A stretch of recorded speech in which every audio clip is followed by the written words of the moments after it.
They are scraping the bottom of the barrel, and what they found there will shock you. Russia has a problem it can no longer hide. For the first time since this war began, the Kremlin is losing more soldiers every single month than it can replace, not by a little, by thousands. And the situation is getting worse by the day. The Russian military machine, once feared for its sheer size, is quietly running out of the one thing no weapon can substitute: people willing to fight. If you follow this conflict closely, hit that like button right now, because what we are about to reveal goes far deeper than anything the mainstream media is covering today. This did not happen overnight. Russia's commanders made a catastrophic choice early in this war. They threw soldiers into battle undertrained, under-equipped, and unsupported, treating human lives as an expendable resource rather than a strategic asset.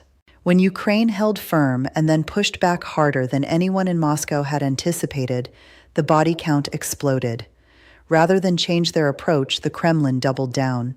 They stripped away armored support and began ordering infantry to charge directly into Ukrainian defensive positions on foot. Wave after wave of men were sent into kill zones with almost no chance of survival. Brothers, fathers, sons, consumed by a strategy that has never worked and that commanders have never had the courage to abandon. Ukraine, meanwhile, was not standing still. It was evolving. It mastered drone warfare. It developed new weapons. It became not just a defender, but a highly capable offensive force. And as Ukraine grew stronger, Russia's losses grew heavier. By late 2024, analysts were reporting something almost unbelievable. The average life expectancy of a newly deployed Russian soldier had fallen to between 2 weeks and 1 month. Read that again, 2 weeks. And it has only gotten shorter since. Stay with us, because what Russia did next to solve this crisis is something you genuinely need to hear. By early 2025, the Institute for the Study of War confirmed what the numbers had been screaming for months. Russia's recruitment system could no longer keep pace with its casualty rate. The Kremlin responded with increasingly desperate measures. They raised enlistment bonuses far beyond the average Russian salary. They changed laws to allow people with serious diseases, HIV, tuberculosis, hepatitis, to serve in the military.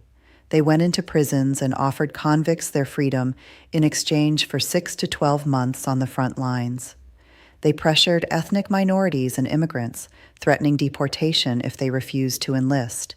They even trafficked men from across Africa, luring them with false promises of high salaries and then sending them directly into a war they never agreed to fight. Every single one of these tactics was an admission of failure, and still it was not enough. According to the I Want to Live initiative, a Ukrainian state hotline dedicated to helping Russian soldiers surrender safely, Russia recruited just over 80,000 soldiers in the first 3 months of 2026. During that same window, Ukrainian military data, corroborated by the Institute for the Study of War, recorded Russian losses exceeding 85,000. German researcher Giannis Kluga confirmed the trend independently, showing that Russian daily recruitment had fallen from between 1,000 and 1,200 soldiers per day in early 2025 to just 800 per day by 2026. Russia is now widely expected to fall well short of its own target of recruiting 409,000 contract soldiers this year. The math is brutal and inescapable. If you are finding this analysis valuable, share this video with someone who needs to understand what is actually happening in this war. And check back daily for the latest updates. So what do you do when you have exhausted convicts, the sick, the coerced, and the trafficked? Apparently, you go after university students. A major investigative report published by CNN in April 2026 uncovered a sweeping, highly coordinated recruitment campaign running across Russian universities and colleges. And what it revealed is deeply disturbing. The campaign appears to have launched in January 2026, shortly after Russia's Ministry of Defense announced the creation of the Unmanned Systems Forces, a new military branch dedicated entirely to drone warfare. Almost immediately after that announcement, universities across Russia began flooding their social media channels with military recruitment content, videos, posters, motivational posts. Some invited soldiers and veterans onto campus to deliver what amounted to propaganda speeches in front of lecture halls full of students. CNN's investigation found that at least 269 universities and colleges across Russia and Russian-occupied Ukrainian territories are actively participating. That list includes some of the most prestigious institutions in the country, among them St. Petersburg State University, where Vladimir Putin himself once studied. Here is where it gets clever and dangerous at the same time. The marketing is engineered specifically for young people who grew up playing video games. One recruitment video shows a young man sitting in his bedroom, controller in hand, as a voiceover tells him his skills are not being wasted. They are just waiting for the right arena. The screen then cuts to him operating a military drone. Another video from a Moscow university shows a split screen, a gamer on one side, a drone operator on the other, with the caption, "Choose the right skin." Some universities went even further, explicitly stating in their recruitment posts that gamers would receive priority consideration. The message is calculated. It is designed to make war feel like a natural next step for a generation raised on screens. And now, the part that changes everything. The contracts being offered to these students promise a fixed one-year term, stationed far from the front lines, learning high-tech skills in relative safety.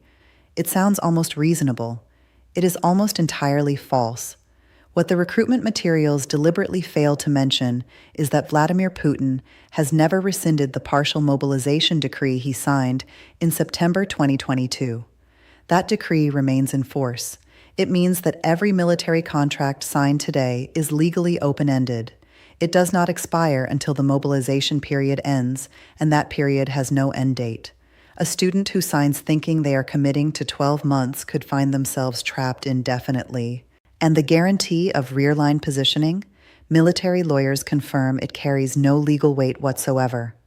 The moment a recruit signs, the Ministry of Defense can place them anywhere it chooses.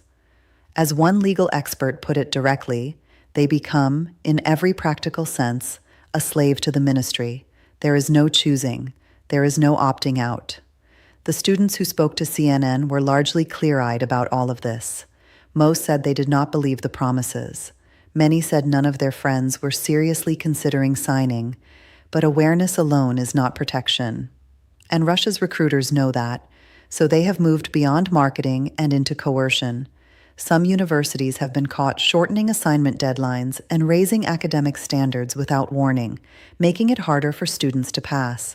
The pressure created by the threat of failure then becomes the lever. Students who are falling behind are quietly pulled into private meetings and offered a way out. Sign a military contract, and your academic future is secured. In at least one reported case, an entire cohort faced expulsion and was pressured to sign contracts on the spot to keep their enrollment.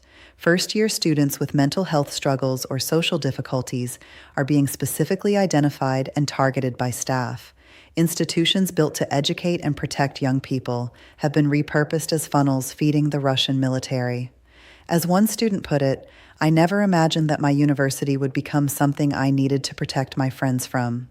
This is what a military in crisis looks like. Not collapsing overnight, but corroding from the inside, running out of willing soldiers, running out of honest recruitment tactics, and now reaching into classrooms to pull out teenagers. Russia's army is not what it was even a year ago, and the evidence is building daily. If this is the first time you are seeing just how far Russia's recruitment crisis has gone, then you are exactly where you need to be. Drop a comment below. Do you think Russia can recover from this, or is this the beginning of the end? And if you want the real story on how this war is actually unfolding, without the spin, without the noise, make sure you subscribe. We are covering this every single day, and what is coming next in this conflict is something you will not want to miss.